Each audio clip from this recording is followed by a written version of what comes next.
Assalamualaikum warahmatullahi wabarakatuh. Saya Trisamini, calon guru penggerak angkatan 7 Kabupaten Klaten. Di sini saya akan menampilkan aksi nyata modul 2.3 yaitu tentang coaching untuk supervisi akademik. Bapak fasilitator saya yaitu Bapak Muhammad Isa dan Bapak pengajar praktik saya yaitu Bapak Budi Utama. Tahapan supervisi ada 3 yaitu pra-observasi, 2 observasi, dan pasca observasi. Berikut ini adalah video tahapan supervisi pra-observasi. Assalamualaikum warahmatullahi wabarakatuh. Saya Trisamini, calon guru penggerak angkatan 7 dari Kabupaten Klaten. Di sini saya akan mempraktekkan pra-observasi dalam supervisi akademik.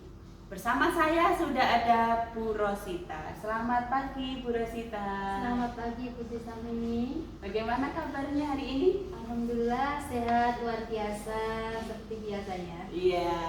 Tidak ngajar ya ini ya? Alhamdulillah sudah selesai Bu Tri hari ini. Iya.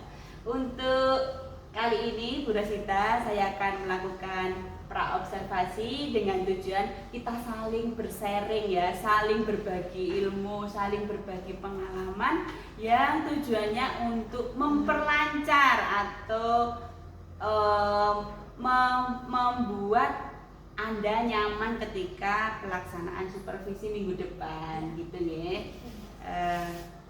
Bu Rosita untuk pelajaran PKWU Ya. Bu Rosita di kelas 10 ngajar kelas berapa saja?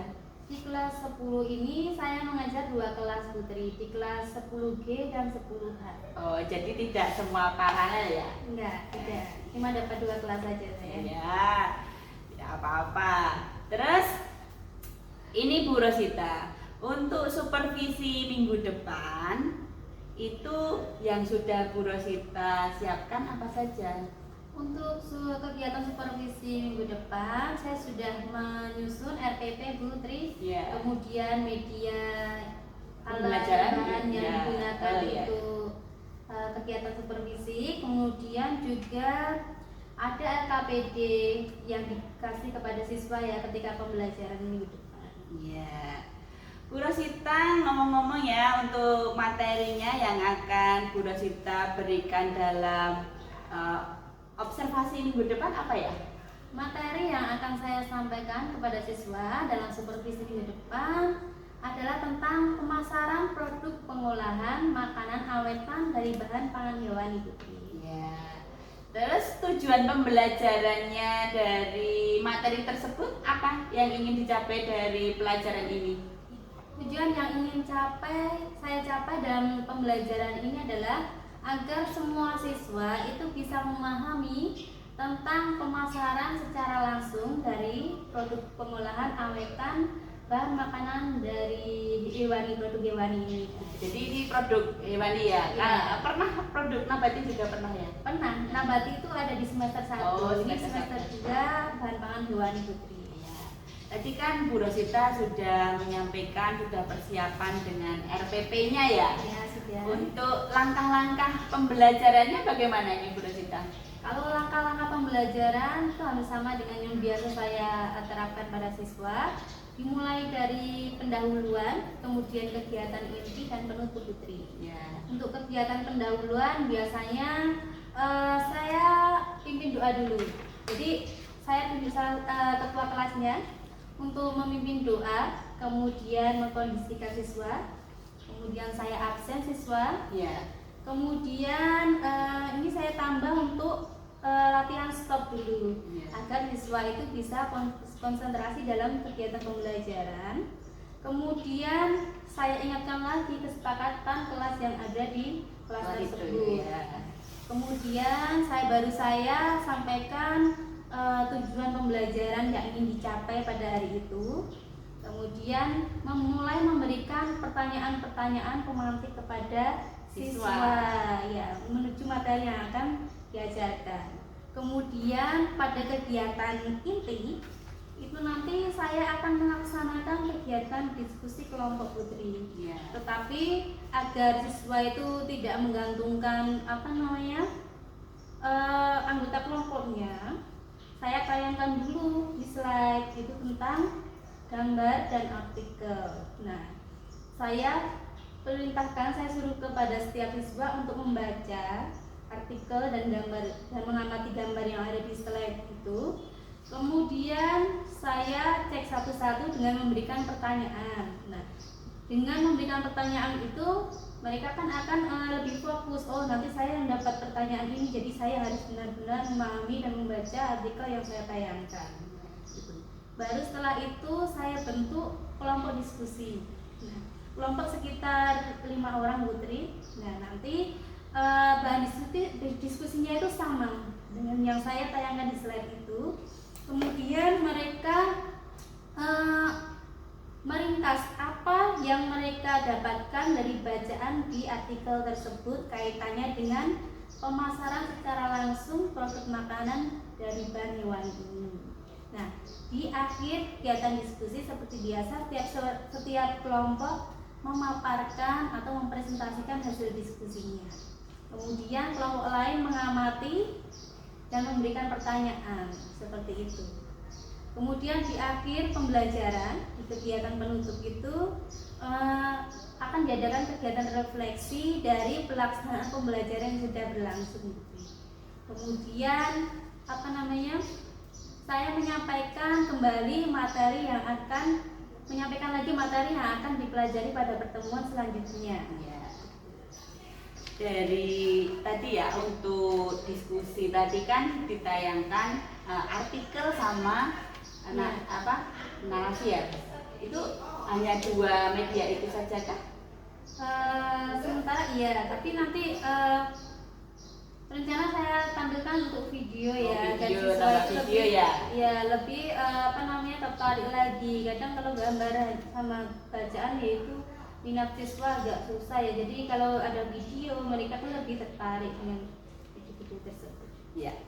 Ini Bu Rosita, dalam materi yang Bu Rosita sampaikan, apa sih yang hendak dikembangkan oleh Bu Rosita?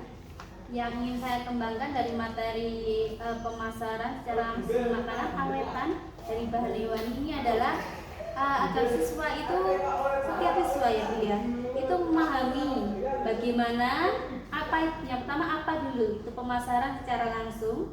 Yang kedua adalah cara-cara yang bisa dilakukan dalam melaksanakan pemasaran secara langsung, seperti bisa bertatap muka secara langsung, kemudian telemarketing, kemudian bisa memposting di berbagai media sosial yang biasa digunakan oleh siswa. Seperti itu. Jadi media sosial yang biasa mereka gunakan itu tidak hanya untuk bermain, tapi juga bisa digunakan untuk berwirausaha. Begitu lengkap sekali ya untuk langkah-langkah pembelajarannya dan apa yang ingin dikembangkan oleh Bu Rosita gitu ya. Kira-kira Bu Rosita dalam penerapannya besok minggu depan itu ada kendala nggak menurut Bu Rosita? Kalau kendala sebenarnya hampir sama dengan pembelajaran sebelumnya ya Putri. Kalau diskusi kelompok itu siswa biasanya agak susah dalam menerima anggota kelompoknya. Jadi entah nanti saya acak atau mereka memilih sendiri, pasti ada saja protes dari siswa. Mungkin tidak cocok dengan teman yang ini dan yang itu, seperti itu. Kemudian selain itu juga fokus siswa terhadap media yang saya tayangkan. Biasanya saya tayangkan gambar, mereka mungkin belum paham. Saya tayangkan artikel, mereka malas membaca. Nah, kalau video biasanya lebih lebih tertarik gitu ya, seperti itu. Jadi dari itu fokus siswa, kemudian juga kemauan siswa dalam menerima anggota kelompoknya. Itu kendala-kendala yang mungkin muncul ya Bu Rosita ya. Terus ketika muncul suatu kendala itu, bagaimana Bu Rosita untuk mengatasi kendala tersebut? Rencana apa yang akan Bu Rosita laksanakan? Nah, untuk tadi yang media tadi kan awalnya cuma gambar dan artikel saja. Nanti bisa saya tambahkan dengan media berupa video. Kemudian untuk masalah siswa yang sulit sekali menerima anggota itu kelompoknya, ya nanti saya kasih penguatan kepada siswa bahwa kerjasama kelompok itu sangat penting. Jadi namanya kita siswa dalam satu kelas itu harus menerima satu sama lain dan bisa bekerja sama satu dengan yang lain. Iya. Untuk itu rencana Bu Rosita itu akan dilaksanakan kapan ini? Kegiatan ini akan dilaksanakan pada waktu supervisi minggu depan itu. Iya. Setelah Bu Rosita menjelaskan materi yang begitu menarik ya, menurut saya itu menarik sekali ketika mempelajari tentang pemasaran gitu ya. Terus ada yang langsung, ada yang online karena dunia saat ini itu kan begitu cepatnya teknologi ya Bu Rosita ya. Sebagai rasa tanggung jawab Bu Rosita setelah anak-anak mempelajari materi ini, apa yang akan Bu Rosita lakukan? Ya. Dalam pembelajaran itu kan pasti nanti saya akan menemui berbagai kendala ya Bu, permasalahan seperti itu. Biasanya salah satunya juga dalam medianya. Jadi nanti di pertemuan selanjutnya bisa dari situ, dari kegiatan supervisi saya juga melihat apakah media yang saya gunakan itu sudah tepat, kemudian metodenya juga sudah tepat. Kalau belum, nanti akan saya perbaiki di pembelajaran selanjutnya. Apakah nanti akan saya tambahkan game seperti itu agar siswa lebih tertarik ya Putri. Kemudian di dalam materi makanan awetan dari bahan hewani ini nanti akan saya laksanakan praktek pada pertemuan selanjutnya. Jadi siswa tidak materi terus-terusan materi, tetapi juga ada prakteknya agar mereka lebih bersemangat. Gini Bu Rosita, ketika menghadapi anak itu kan nanti berapa jam pelajaran ya itu ya? Itu 2 jam pelajaran. 2 jam pelajaran. Ketika Bu Rosita menghadapi di lingkungan kelas itu anak bosan, bagaimana? Biasanya kalau anak bosan ya saya dekati dulu, kenapa kok bosan seperti itu. Biasanya kan mereka bilang mungkin medianya terlalu monoton atau cara ngajar saya terlalu monoton gitu loh. Terus saya tanya, apa yang kalian inginkan dalam pembelajaran PKW ini? Apakah praktek, apakah media yang saya gunakan harus diperbaiki, apakah kalian menginginkan game atau gimana seperti itu. Jadi saya melakukan pendekatan secara personal kepada siswa yang saya lihat pasif dalam pembelajaran. Itu sebelumnya di materi-materi sebelumnya apakah sudah Bu Rosita terapkan untuk game atau misalnya atau yang lainnya itu? Kalau game belum pernah Putri. Biasanya saya berikan pertanyaan saja sih, pertanyaan, kemudian siapa yang berani menjawab, angkat tangan, itu nanti saya berikan nilai tambahan. Tapi untuk game yang lebih interaktif itu belum pernah. Lalu rencana untuk pertemuan selanjutnya. Ya. Jadi semoga untuk supervisi minggu depan Ya. Bu Rosita dapat melaksanakan dengan baik ya, dengan begitu banyak persiapan. Ya. Nanti kalau misalnya Bu Rosita memerlukan bantuan saya siap untuk membantu karena demi lancarnya supervisi minggu depan. Gitu ya Bu Rosita ya. Putri, baik. Ya. Demikian tadi pra-observasi yang saya lakukan sebelum observasi. Dari saya cukup sekian. Wassalamualaikum warahmatullahi wabarakatuh. Tahapan supervisi yang kedua yaitu observasi. Selamat menyaksikan. Selamat pagi, assalamualaikum warahmatullahi wabarakatuh. Waalaikumsalam warahmatullahi wabarakatuh. Apa kabar semua anak kelas 3? Baik. Alhamdulillah. Sebelum kita mulai pembelajaran hari ini, marilah kita berdoa bersama-sama. Silakan Mas Ketua dipimpin doa.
Jelaskan dulu no.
Tahapan yang terakhir dari supervisi akademik yaitu pasca observasi. Selamat menyaksikan. Assalamualaikum warahmatullahi wabarakatuh. Perkenalkan, saya Trisamini, calon guru penggerak Angkatan 7 Kabupaten Klaten. Unit kerja saya di SMA Negeri 1 Karangdowo. Bersama saya sudah ada Bapak Budi Utama sebagai pengajar praktik saya dan ada Ibu Rosita Ambarsari, rekan sejawat saya. Di sini saya akan melaksanakan pasca observasi. Selamat pagi Ibu Rosita. Selamat pagi Putri Samini. Apa kabar hari ini? Alhamdulillah luar biasa sehat. Ya, alhamdulillah. Bersyukur ya Bu, kita masih bisa ketemu dengan keadaan sehat walafiat. Dalam supervisi itu ada 3 tahapan. Ini hanya flashback saja ya Ibu ya. Dalam supervisi itu ada 3 tahapan, yaitu pra observasi, observasi, dan pasca observasi. Yang kita lakukan pada kesempatan kali ini yaitu pasca observasi. Ibu Rosita, ini kan mengajar mapel PKWU ya. Kemarin sudah mempraktekkan 2 tahapan itu, ada pra dan observasi. Menurut Bu Rosita, perasaannya setelah melaksanakan supervisi minggu yang lalu itu seperti apa? Alhamdulillah lega Putri karena sudah disupervisi ya. Seperti itu. Lega ya? Lega. Apakah ada grogi-groginya? Ya, karena biasanya mengajar tidak disupervisi atau tidak dilihat oleh rekan guru. Yang kemarin tuh dilihat ya atau direkam dari awal sampai akhir, pastilah ada perasaan grogi. Ya, tapi sudah lega ya? Alhamdulillah sudah lega. Ya. Terus dalam proses pembelajaran yang berlangsung kemarin itu, menurut Bu Rosita ini ya, apakah pembelajaran itu yang dilaksanakan sudah sesuai dengan langkah-langkah yang ada di RPP semuanya, atau apakah ada yang sebagian yang belum? Dalam pelaksanaan kegiatan pembelajaran kemarin itu belum semuanya itu sesuai dengan RPP yang telah saya buat Putri. Karena ada beberapa kendala juga ya, dari perencanaan dengan pelaksanaan ada perbedaan seperti itu. Jadi belum semuanya terlaksana 100% Putri. Ya, jadi Bu Rosita itu merasa ketika pelaksanaan pembelajaran itu tidak semuanya sesuai dengan RPP. Karena apa? Karena yang ada di kelas itu kan berbeda gitu ya. Kira-kira kendala apa yang Bu Rosita alami ketika di kelas? Yang pertama udah pasti waktu, manajemen waktu Bu. Kemudian juga manajemen siswanya Bu. Karena waktu kita dalam manajemen siswa itu kan kadang memakan waktu yang lumayan, sehingga perencanaan saya sesuai dengan target waktunya sempat meleset juga kemarin, sehingga pada akhir evaluasi itu yang harusnya bisa saya berikan pada waktu itu harus saya berikan untuk tugas rumah. Gitu ya. Jadi kendala-kendala yang Bu Rosita alami tersebut itu kira-kira untuk mengatasinya bagaimana itu Bu Rosita? Untuk mengatasinya ya, kalau kemarin kan sudah berlalu, jadi untuk kedepannya nanti manajemen waktunya lebih saya perhatikan lagi. Kemudian siswa dalam pengondisian siswa juga harus saya perhatikan lagi, gimana agar mereka bisa tertata dengan cepat, kemudian dikondisikan dengan cepat, sehingga waktu yang saya alokasikan sesuai dengan RPP yang saya buat, saya susun itu bisa berjalan dengan baik seperti itu Bu. Itu kendala yang ada, Bu Rosita sudah siap untuk mengatasinya.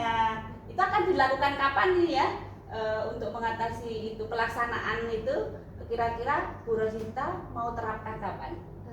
Pasti di pelajaran selanjutnya, Ya, gitu. Terus menurut Bu Rosita nih ya, dalam pelaksanaan pembelajaran kemarin ada kendala, ada kekurangan. Kalau dalam pembelajaran yang berkaitan dengan KSE bagaimana Ibu? KSE kemarin waktu pelaksanaan KSE alhamdulillah berjalan dengan lancar Bu. Menurut saya berjalan dengan lancar ya. Siswa saya lihat juga mengikuti alur pemberian KSE saya ya, dengan metode stop itu ya. ya. Metode stop itu saya lihat hampir semua siswa di dalam kelas itu mengikuti aba-aba dari saya, kemudian juga menikmati alunan musik yang saya jalankan saya dengarkan kepada mereka. Kemudian saya lihat ketika mereka tutup mata dan menghayati, kemudian mendalami setiap kata yang saya ucapkan kepada mereka. Kemudian setelah saya stop musiknya itu, saya lihat, saya tanya beberapa orang itu juga, mereka mulai bisa mengikuti alur dari pemberian metode stop tersebut. Itu kan sesuatu yang baru ya sebenarnya, pembelajaran dengan KSE itu. Setelah Bu Rosita lihat itu, perasaan anak-anak itu bagaimana? Perasaan anak-anak kan Bu Rosita melakukan refleksi setelah melakukan KSE, bagaimana perasaanmu gitu kan? Ya. Itu bagaimana perasaan anak-anak? Beberapa anak yang saya tanya kemarin katanya lebih fresh Bu. Jadi sejenak mereka melupakan tugas-tugas mereka, kemudian permasalahan-permasalahan yang mereka alami pada waktu itu, kemudian dari musik yang membuat mereka rileks. Mereka bilang udah siap, jadi lebih semangat lagi untuk mengikuti pembelajaran selanjutnya. Itu kalau dengan pembelajaran KSE dengan langkah stop ya Bu. Ya. Itu ada ice breakingnya nggak Bu kemarin itu? Kemarin ada, cuma breaking singkat Iya, aja iya. ya Bu, hanya untuk Refresh. dan konsentrasi siswa itu. Yang biasanya siswa kadang kalau udah mulai lelah, mereka tidak fokus. Dengan saya berikan seperti Zia seperti itu ya, mereka jadi lebih terbuka lagi untuk konsentrasi ke pembelajaran. Iya, itu untuk pembelajaran KSE. Sedangkan untuk yang penerapan untuk diferensiasi sendiri bagaimana ini Bu Rosita? Alhamdulillah kemarin sudah. Jadi saya buat kelompok diskusi, itu saya lihat beberapa yang memiliki minat belajar seperti ketertarikan dalam menulis, kemudian ketertarikan dalam menggambar, dan ketertarikan siswa dalam bermain peran seperti itu. Ya. Bu Rosita sudah melaksanakan pembelajaran KSE dengan baik, terus pembelajaran diferensiasi dengan baik. Di sini ini sudah sesuai dengan analisis data saya ketika melakukan observasi ya Bu Rosita. Di sini saya sudah menuliskan bahwa Bu Rosita sudah membuat kelas yang nyaman. Jadi Bu Rosita sudah mengatakan ayo buang sampah gitu ya, itu sudah. Terus ada penerapan disiplin, anak-anak yang kurang disiplin sudah diingatkan gitu ya, pemberian motivasi juga sudah. Terus tadi ada muatan sosial emosional juga sudah bagus, diferensiasinya sudah bagus juga. Menurut catatan saya, mulai dari pembentukan kelompok, terus ada produk di sini dalam arti Ibu Rosita sudah anak sudah menentukan sendiri bagaimana saya mempresentasikan hasil diskusi kelompok saya menggunakan yang kemarin ada peran gitu ya, ada narasi, ada tulisan gitu ya. Berarti sudah sesuai dengan minat belajarnya. Jadi apa yang Bu Rosita sampaikan sudah sesuai dengan analisis saya gitu ya Bu ya. Bu Rosita, agar proses KBM yang Bu Rosita ke depan lebih baik lagi, rencana apakah yang akan Bu Rosita kembangkan? Di pengembangan diri apa yang akan Bu Rosita lakukan? Pengembangan diri yang akan saya lakukan sebenarnya sudah ya Bu ya, sudah berjalan. Itu adalah mengikuti berbagai pelatihan dari webinar seperti itu, kemudian mengikuti IHT yang dilaksanakan di sekolah pada waktu-waktu biasanya awal semester Putri. Itu kan yang diadakan di dalam ya. Untuk yang di luar sekolah apakah Bu Rosita juga mengikuti? Dari webinar itu Bu, Ya. biasanya ada. Ya, online gitu ya? Ya, online. Iya. Terkait dengan pengembangan diri yang Bu Rosita lakukan, tujuan dari pengembangan diri tersebut apa Ibu? Tujuan yang hendak saya capai adalah meningkatkan kompetensi saya sebagai pengajar. Tentunya dari webinar, dari IHT itu kan ada ilmu pengetahuan baru ya, yang dapat saya serap, saya gunakan sebagai menambah ilmu sebagai seorang tenaga pengajar ya Bu. Ya. Kemudian yang nantinya agar dalam pelaksanaan proses pembelajaran itu bisa memberikan variasi yang baik dalam menyampaikan materi kepada siswa, sehingga tujuan pembelajaran pun juga dapat tercapai secara maksimal. Iya. Terus untuk pengembangan diri itu kan ada tolak ukurnya. Tolak ukur keberhasilan dari Bu Rosita dalam pelaksanaan pengembangan diri ini apa? Tolak ukur dalam pengembangan diri yang pasti saya bisa memahami setiap materi dalam pengembangan diri yang saya ikuti, kemudian bisa saya terapkan kepada peserta didik, kemudian bisa merubah gaya belajar peserta didik yang tadinya agak malas-malasan, mungkin kurang bersemangat. Dari situ dengan metode yang baru mereka lebih fokus dalam belajar, kemudian mengikuti pembelajaran, lebih aktif seperti itu, hingga nanti hasil belajarnya pun tercapai maksimal sesuai dengan yang diharapkan. Ya, itu tolak ukur dari pengembangan diri Bu Rosita ya. Terus agar pengembangan diri yang Bu Rosita lakukan ini berhasil gitu ya, berhasil dalam arti tujuan juga tercapai, itu Ibu Rosita memerlukan dukungan dari siapa saja? Yang pastinya dari atasan ya Bu. Yang pertama itu dari kepala sekolah. Biasanya kepala sekolah itu kan selalu menggerakkan bawahannya atau guru-guru itu untuk selalu mengembangkan diri ya, meningkatkan pengembangan dirinya melalui berbagai macam sumber, salah satunya dengan webinar, kemudian aktif dan ikut serta dalam kegiatan IHT seperti itu. Yang pertama kepala sekolah ya Bu. Kemudian rekan-rekan guru, biasanya rekan-rekan guru yang ikut itu kan tambah memberikan semangat kita untuk belajar lagi, Sharing gitu ya? sharing seperti itu, terutama dari CGP yang biasanya memberikan ilmu kemudian didiseminasi kepada rekan kerja. Kemudian yang pasti adalah siswa. Ketika saya memperoleh ilmu baru dari pengembangan diri itu, dari webinar dan IHT, saya terapkan kepada siswa mulai bersemangat, itu kan memberikan semangat kepada saya untuk mengembangkan diri lagi ya, agar saya bisa memberikan pembelajaran yang terus inovatif kepada siswa seperti itu. Itu dukungan secara personal orang gitu ya. Kalau dukungan berupa sarana prasarana bagaimana? Kalau sarana prasarana kalau online, melalui webinar itu kan alhamdulillah sudah bisa saya ikuti menggunakan HP atau laptop ya Bu ya. Itu alhamdulillah sudah ada. Kemudian IHT pun juga bisa dilaksanakan di sekolah.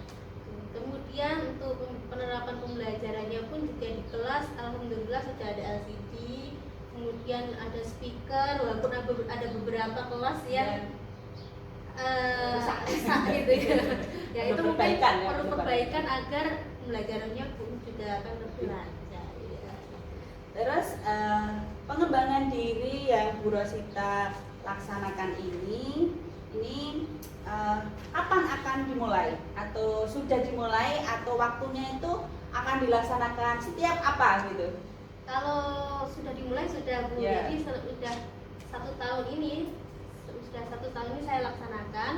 Kemudian juga masih saya laksanakan tiap bulannya kan. Yeah. Untuk webinar itu kan setiap bulan ada Bu. Yeah. Bisa online itu kan ada, bahkan lebih dari satu juga bisa. Kemudian untuk IHT itu kan biasanya di awal-awal semester seperti itu dilaksanakan di sekolah. Jadi sementara ini setiap bulan saya laksanakan mengikuti webinar gitu. Ya. Kemudian IHT nanti di awal semester saya menunggu informasi dari sekolah. Ya, bagus sekali ya Bu Rosita untuk pengembangan diri Bu Rosita. Semoga ke depan Bu Rosita lebih baik lagi dalam mengajarnya, mengikuti perkembangan kurikulum yang ada. Mudah-mudahan besok juga bisa daftar guru penggerak. Ya, jadi kita bersama-sama untuk memajukan SMA Negeri 1 Karangdowo. Ya. Demikian tadi pasca observasi yang saya lakukan. Semoga bermanfaat, semoga ke depan ada perubahan yang bagus untuk SMA Negeri 1 Karangdowo. Dari saya cukup sekian. Wassalamualaikum warahmatullahi wabarakatuh. Demikianlah dokumentasi video saya tentang supervisi akademik. Dari saya cukup sekian, semoga bermanfaat. Terima kasih. Wassalamualaikum warahmatullahi wabarakatuh.